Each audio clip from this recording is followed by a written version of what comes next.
தமிழ் பஞ்சாங்கம் மே 13 2025 சித்திரை 30 செவ்வாய்க்கிழமை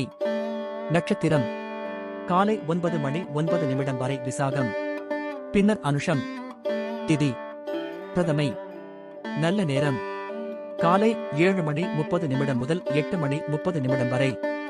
மாலை 4:30 முதல் 5:30 வரை கௌரி நல்ல நேரம் அதிகாலை 1:45 முதல் 2:45 வரை இரவு 7:30 முதல் 8:30 வரை பிரம்ம முகூர்த்தம்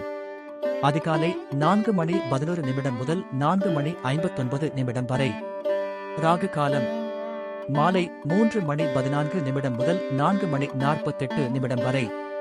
யமகண்டம் காலை 8:56 முதல் 10:30 வரை குளிகை பகல் 12:05 முதல் 1:39 வரை சந்திராஷ்டமம் அசுவினி பரணி நன்றி வணக்கம்.